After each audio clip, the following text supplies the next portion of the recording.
नमस्कार दोस्तों, H2O के स्टडी में आप लोगों का पुनः एक बार स्वागत है। हम आपके लिए डेली शाम को 6 बजे लेके आते हैं जनरल हिंदी के कुछ क्वेश्चन जो यूपी पुलिस और एसएससी जीडी के लिए बहुत ही इम्पोर्टेंट क्वेश्चन हैं। इससे बाहर आपका एक भी क्वेश्चन यूपी पुलिस में नहीं जाने वाला है। तो चलिए हम लोग देर न करते हुए आज के क्वेश्चन सीरीज को स्टार्ट करते हैं। चलिए देखते हैं। आज का हमारा पहला क्वेश्चन है, हिंदी भाषा में कितने व्यंजन हैं? हिंदी भाषा में कितने व्यंजन हैं? Option A 21, option B 33, option C 36, option D 40। आपको बताना है कि हिंदी भाषा में कुल कितने व्यंजन होते हैं। जल्दी जल्दी कमेंट में करेंगे आंसर सब लोग।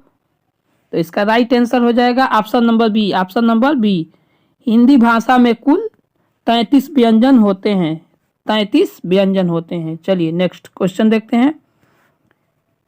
इसका राइट आंसर भी है। दूसरा नंबर आज का हमारा क्वेश्चन है कि निम्न में दीर्घ स्वर नहीं कौन सा है। मतलब आपको बताना है कि दीर्घ स्वर कौन सा नहीं है। ठीक है, दीर्घ स्वर इसमें से कौन सा नहीं है। ओ ए आई, आपको दीर्घ स्वर नहीं बताना है। निम्न में दीर्घ स्वर नहीं है कौन सा, बताइए आप लोग। तो दीर्घ स्वर क्या होता है? दीर्घ स्वर वो होता है जिसके उच्चारण में मूल स्वर से अधिक ध्वनि मतलब अधिक समय लगता है। और दीर्घ स्वर कितने होते हैं? तो दीर्घ स्वर 7 होते हैं। तो बताना है कि इन 7 में से कौन सा एक नहीं है। तो इसका राइट आंसर हो जाएगा option number B. Option number A और जो है क्या है? मूल स्वर है। क्या है? मूल स्वर है। ठीक है, हम लोग मूल स्वर देखते हैं। मूल स्वर में क्या क्या आता है? मूल स्वरों की संख्या कितनी होती है? 4 होती है। क्वेश्चन को हम लोग थोड़ा सा डिटेल में पढ़ेंगे तो वीडियो थोड़ी सी लंबी होगी, तो आप लोग देखेंगे, आप एनालिसिस देखेंगे तभी आपको ये जितने क्वेश्चन है इसका अगर आप एनालिसिस देखते हुए आगे बढ़ेंगे तो आप लोगों को आगे क्वेश्चन में कहीं पे भी दिक्कत नहीं आएगा। तो मूल स्वर कौन कौन से होते हैं? मूल स्वर, या इसी को हम लोग कहीं कहीं ह्रस्व स्वर भी कहते हैं। ह्रस्व स्वर। ठीक है, इसकी संख्या कितनी होती है? 4 होती है। उसमें कौन कौन से अक्षर आते हैं? अ आता है, फिर छोटी वाली ई आती है, फिर ये छठा ऊ आता है और एक री आता है। ये 4 हम लोगों का क्या है? मूल स्वर है। ये 4 मूल स्वर है। बाकी बचेंगे, इसमें क्या क्या बच रहा है? आ, फिर इसके बीच में बड़ी ई, तो बड़ी ई के बाद बड़ा ऊ, ऋषि के बाद ए, फिर ए, फिर ये ओ और फिर एक औ। ये हम लोग का कौन सा है? 7।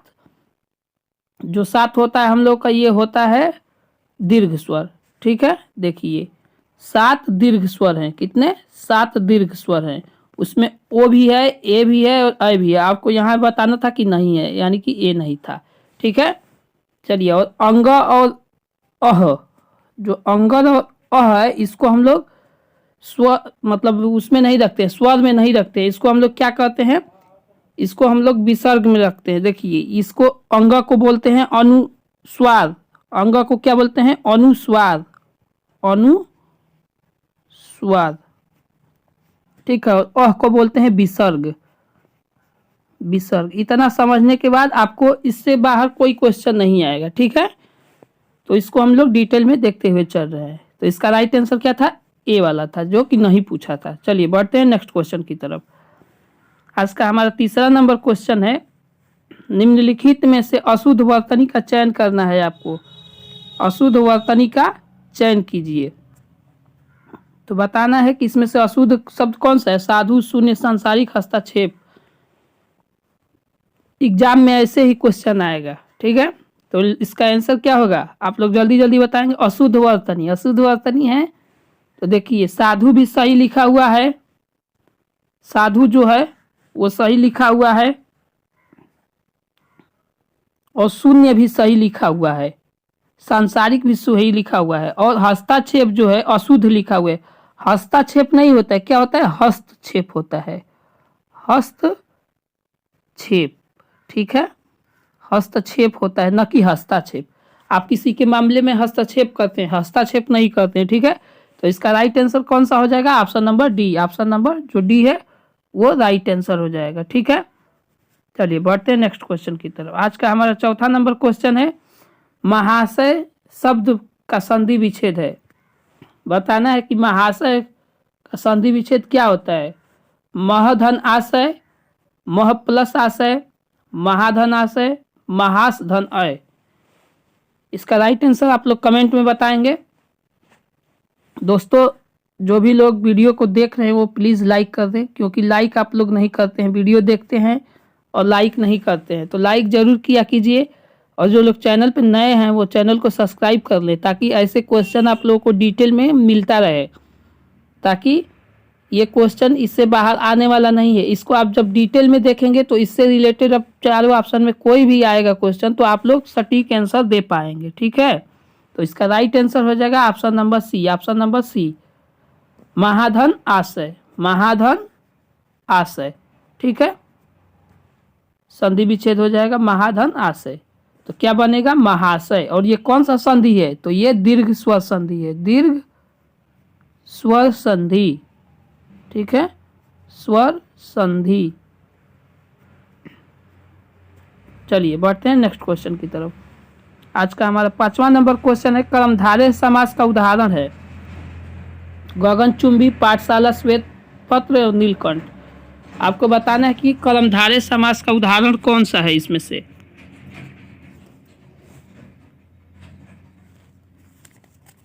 कर्मधारय समास का उदाहरण बताना है आपको कि कौन सा कर्मधारय समास इसमें है। तो इसका राइट आंसर हो जाएगा option number C. Option number C हो जाएगा। जो श्वेत पत्र है वो क्या है? कर्मधारय समास में आएगा, क्योंकि इसकी जहाँ देखिए जहाँ पर विशेषण और विशेष्य आता है, जैसे पहला पद विशेषण और दूसरा पद विशेष होता है, तो वहाँ पे क्या होता है? कर्मधारय समास होता है। तो ये पत्र की विशेषता बता रहा है कि पत्र कैसा है। तो पत्र कैसा है? पत्र श्वेत रंग का है, यानी पत्र सफेद रंग का है, ठीक है। तो ये विशेषता बता रहा है पत्र की, ठीक है। और देखते हैं गगनचुंबी। गगनचुंबी में हम लोगों का होता है तत्पुरुष समास, गगन को चूमने वाला। तो गगन को चूमने वाला, जहाँ पे आप लोगों का कारक चिन्ह आ जाएगा वहाँ पे कौन सा समास हो जाता है? तत्पुरुष समास। इसका संधि विच्छेद क्या होता है? गगन को चूमने वाला, चूमने वाला। तो यहाँ पे को कौन सा है? ये कारक चिन्ह आ गया, तो कारक चिन्ह है तो ये कौन सा समास होगा? तत्पुरुष समास। पाठशाला मतलब ये भी तत्पुरुष समास में जाएगा, ठीक है। और श्वेत पत्र, श्वेत पत्र जो है हम आप लोगों का इसका आंसर है कर्मधारय समास। और नीलकंठ, नीलकंठ क्या है? ये बहुव्रीहि समास है। देखिए बहुत बार क्वेश्चन पूछा गया है, बहुव्रीहि, ठीक है। नीलकंठ किसको बोलते हैं? नीलकंठ हम लोग शिव जी को बोलते हैं। नीला हो कंठ जिसका अर्थात शिव। और बहुव्रीहि समाज में किसी तीसरे को दिखाएगा, ठीक है। जब तीसरे को ये दिखाएगा तो बहुव्रीहि समास होगा, यानी नीलकंठ में बहुव्रीहि समास। और ये क्वेश्चन बहुत बार पूछा गया है, ठीक है। चलिए बढ़ते हैं नेक्स्ट क्वेश्चन की तरफ। आज का हमारा 6वां नंबर क्वेश्चन है। अब इस बार बताना है कि बहुव्रीहि समास का उदाहरण कौन सा है। इसमें से कौन सा बहुव्रीहि समास का उदाहरण है? सॉरी बहुव्रीहि समास का उदाहरण कौन सा है? तो इसका पंचवटी में नहीं है कि करोड़पति में, चतुर्भुज में या चरण कमल में। तो देखिए चारों ऑप्शन को हम लोग समझते हुए चलेंगे, ठीक है।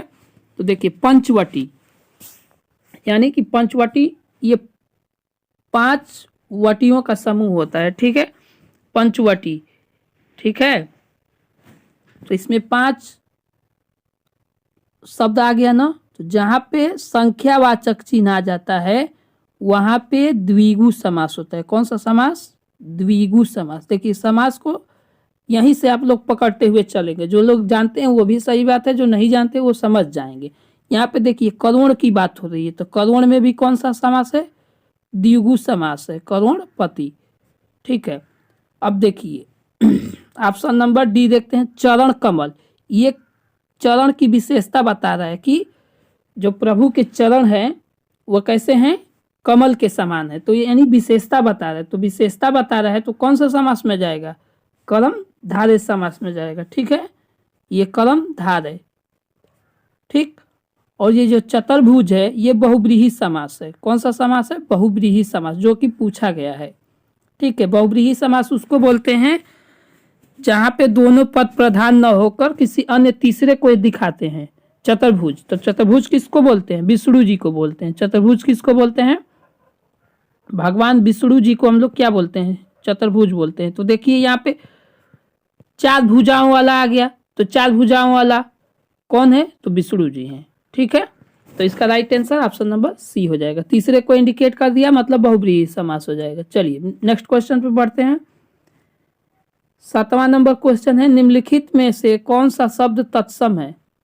माँ, मछली, केला, अमूल्य। आपको तत्सम शब्द बताना है। तो इसका राइट आंसर हो जाएगा option number D. Option number D हो जाएगा। ठीक है, ऑप्शन नंबर डी अमूल्य। अमूल्य जो है कौन सा है? तत्सम है। बाकी ये चारों क्या है? माँ, मछली, केला, ये तद्भव है। क्या है? तद्भव शब्द है। ठीक है, चलिए बढ़ते हैं नेक्स्ट क्वेश्चन की तरफ। आज का 8वां नंबर क्वेश्चन है, एकल शब्द का विलोम शब्द बताना। एकल जो है इसका विलोम शब्द क्या होगा? बहुल, अकेला, उपयुक्त, पर्याप्त। तो इसका राइट आंसर हो जाएगा ऑप्शन नंबर ए। ऑप्शन नंबर ए। एकल मतलब होता है एक, और बहुल्य मतलब बहुत, यानी एक से अधिक, बहुल्य। ठीक है, अकेला नहीं, अकेला तो इसका समानार्थी में आ जाएगा। उपयुक्त भी नहीं होगा, पर्याप्त भी नहीं होगा। तो इसका आंसर कौन सा हो जाएगा? ऑप्शन नंबर ए हो जाएगा। कौन सा? बहुल्य हो जाएगा। ठीक है, बढ़ते हैं नेक्स्ट क्वेश्चन की तरफ। अगला नंबर 9वां क्वेश्चन हमारा है कि स्वच्छ शब्द का परवाची शब्द बताइए। स्वच्छ का परवाची क्या होगा? पंकिल होगा, नीरज होगा, नीरद होगा, या निर्मल होगा। तो बताना है कि स्वच्छ का परवाची शब्द क्या होगा। तो इसका राइट आंसर हो जाएगा option number D. Option number D हो जाएगा। कौन सा? निर्मल। स्वच्छ का परवाची निर्मल जो होता है उसी को हम लोग स्वच्छ बोलते हैं। ठीक है, चलिए आज का हमारा 10वां नंबर क्वेश्चन है, और ये लास्ट क्वेश्चन है हम लोगों का। फल का परवाची शब्द क्या होगा? फल का फरेब, फड़ी, परिणाम, फिराक। यानी फल को और किस नाम से हम लोग कह सकते हैं? फल मतलब और क्या होता है? तो फल का मतलब होता है परिणाम। ठीक है, परिणाम। ठीक, यानी कि फल जो है, फल को क्या बोलते हैं? परिणाम। जैसे बोलते हैं परीक्षा फल, परीक्षा फल। ठीक है, यानी परीक्षा फल का मतलब रिजल्ट निकलने वाला है, परिणाम निकलने वाला है, तो उसी को हम लोग क्या बोलते हैं? परिणाम। ठीक, तो ये रहा हमारा आज के top 10 question. Thanks for watching this video. अब जो लोग चैनल पे नए हों वो चैनल को सब्सक्राइब कर लें, और जो लोग अभी तक लाइक करने में कंजूसी किए हैं तो वो लाइक कर दें, क्योंकि आप लोग वीडियो देखते हैं वो लाइक नहीं करते। और शेयर भी कर दीजिए ज़्यादा से ज़्यादा, ताकि और भी लोग वीडियो को देख सकें। ठीक है, मिलते हैं नए क्वेश्चन के साथ। ठीक है, और अगर आप लोगों को कोई दिक्कत है इतने क्वेश्चन में, तो आप लोग कमेंट बॉक्स में पूछ सकते हैं। कमेंट बॉक्स आपके लिए एकदम खुला हुआ है। और जिस टॉपिक पे अगर आप डिटेल में वीडियो चाहते हैं तो उसके लिए भी कमेंट करें, ताकि जिस पे ज़्यादा टॉपिक पे कमेंट आएगा कि इस पे बनाइए, तो उस पर पर्सनल वीडियो बनाया जाएगा। जैसे कि किसी टॉपिक पे, समास पे, संधि पे, विशेषण पे, संज्ञा पे, सर्वनाम पे, जिस टॉपिक में आप लोगों को दिक्कत है उस पर अलग से वीडियो बनाया जाएगा। चलिए, तो आज के क्वेश्चन इतना ही थे। मिलते हैं नेक्स्ट वीडियो में नए क्वेश्चन के साथ। तब तक के लिए जय हिंद, बाय बाय।